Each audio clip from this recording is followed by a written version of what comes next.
History honours সাজেশনের জন্য আমি তোমাদের সামনে মাত্র 11টি প্রশ্ন তুলে ধরবো। এই 11টি প্রশ্নের মধ্যে কিন্তু তোমরা সমস্ত কোশ্চেনই কিন্তু কমন পেয়ে যাচ্ছ। তো আজকে আলোচনা করছি ওয়েস্ট বেঙ্গল স্টেট ইউনিভার্সিটির আন্ডারে যত কলেজ আছে সেই সমস্ত কলেজের সাজেশন নিয়ে, অর্থাৎ এনইপি থার্ড সেমিস্টার 2025-এর হিস্ট্রি অনার্সে যে সাজেশনটি হওয়া উচিত, অর্থাৎ যে প্রশ্নগুলো পড়ে গেলে তুমি অন্তত কমন পেতে পারবে, পাস নাম্বারটুকু পেতে পারবে, যে প্রশ্নগুলো এবারের জন্য গুরুত্বপূর্ণ, যে প্রশ্নগুলো আমি পড়ে গেলে আমার পরীক্ষায় হলে বসে কোনো চিন্তা করতে হবে না যে প্রশ্ন কমন আসলে কিভাবে লিখবো, কোন প্রশ্নগুলো লিখবো, কি উত্তর লিখবো। তো সেরকমই একটি সাজেশন কিন্তু আমি তোমাদের সামনে তুলে ধরছি আজকের এই ভিডিওর মাধ্যমে। তো তোমরা যদি ডিএস সাজেশন পরিবারে নতুন হয়ে থাকো, অবশ্যই চ্যানেলটি সাবস্ক্রাইব করে আমাদের পরিবারে জয়েন হতে পারো। বন্ধুদেরকে এক্ষুনি এই ভিডিওটি শেয়ার করে দিও।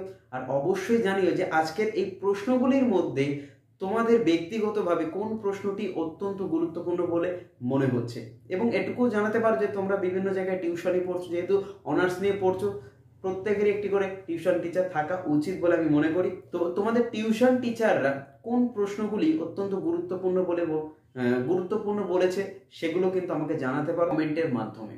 তো আজকে সাজেশনটি দেখে নাও, আর বন্ধুদেরকে কিন্তু শেয়ার করতে ভুলো না, কারণ যাদের হিস্ট্রি অনার্স আছে তোমাদের, তাদের জন্য কিন্তু আবারও বলছি আজকের এই সাজেশনটা অত্যন্ত গুরুত্বপূর্ণ হতে চলেছে। তো দেখে নাও একবার তোমাদের সেই সাজেশনের ভিডিওটি। তোমাদের সামনে প্রথম প্রশ্নটি রেখেছি, দেখো, অর্থশাস্ত্র সম্পর্কে একটি সংক্ষিপ্ত টিকা লেখো। এরই অথবা একটি প্রশ্ন আছে, দেখো, গান্ধার শিল্পের বৈশিষ্ট্যপূর্ণ উপাদানগুলি কি কি। চলে আসবো আমরা 2 নম্বর প্রশ্নে। প্রত্যেকটি প্রশ্নে একটি করে অথবা থাকবে, অথবা প্রশ্নগুলো অত্যন্ত গুরুত্বপূর্ণ, এবং পরীক্ষার আগে তোমরা একটি লাস্ট মিনিট সাজেশন পাবে। তো তোমরা কমেন্ট করে জানাতে ভুলো না কিন্তু তোমাদের যে আর কি কি সাবজেক্টের সাজেশন লাগবে। বিভিন্ন পাশের সাবজেক্টের সাজেশন কিন্তু দেওয়া চলছে অলরেডি, তোমরা সেগুলো দেখতে পারো। পরের প্রশ্ন, গুপ্ত যুগের ইতিহাস রচনায় সাহিত্যিক উপাদানগুলি কি কি। অথবা প্রশ্নটি আছে, অশোকের কলিঙ্গ যুদ্ধের উপর একটি সংক্ষিপ্ত টিকা লেখো। চলে আসবো আমরা 3 নম্বর প্রশ্ন, 300 খ্রিস্টপূর্বাব্দ থেকে 300 খ্রিস্টাব্দ পর্যন্ত নগরের বিকাশকে তুমি কিভাবে ব্যাখ্যা করবে। অথবা প্রশ্নটি আছে, স্তূপ ও বিহারের পার্থক্য নিরূপণ কর। চলে আসবো আমরা 4 নম্বর প্রশ্নে, গুপ্ত যুগের ভূমিদান সম্পর্কে একটি টিকা লেখো। অথবাতে একটি আছে, দেখো, বৌদ্ধ ধর্মের বিস্তারে 4টি বৌদ্ধ ধর্ম সম্মেলনের ক্রিয়া আলোচনা করো, ক্রিয়াকলাপের আলোচনা করো। 5 নম্বর প্রশ্ন আছে, গৌড়ের শশাঙ্কের উত্থানের মূল্যায়ন করো। অথবাতে আছে, ভারতের সামন্ততন্ত্রের প্রসারের বিবরণ দাও, এর তাৎপর্য লেখো।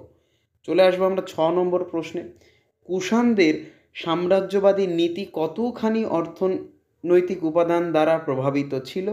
7 নম্বর প্রশ্নটি আছে, পল্লব শাসকদের পৃষ্ঠপোষকতার শিল্প ও স্থাপত্য ক্ষেত্রে কীরূপ অগ্রগতি ঘটে তা লেখো।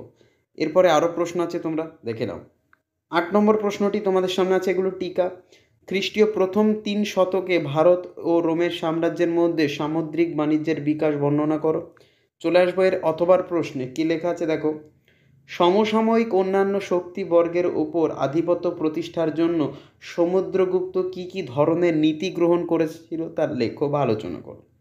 9 নম্বর প্রশ্নটি তোমাদের সামনে, তুমি কি মনে করো যে মৌর্যরা একটি কেন্দ্রীভূত শাসন প্রতিষ্ঠান করেছিল।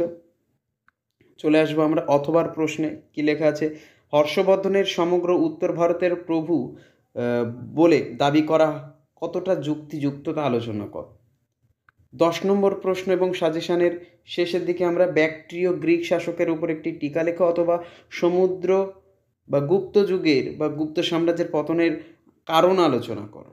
চলে আসবো আমরা শেষ প্রশ্নে, দ্বিতীয় চন্দ্রগুপ্তের কৃতিত্বের মূল্যায়ন করো। অথবাতে আছে, তৃতীয় থেকে চতুর্থ খ্রিস্টাব্দ পর্যন্ত নগরের অবক্ষয় বিষয়ে রামশরণ শর্মার তত্ত্বের উপর মন্তব্য করো। তো এই সাজেশানগুলো পড়ে গেলে আশা করবো তোমাদের আর কোনো সাজেশান পড়তে হবে না।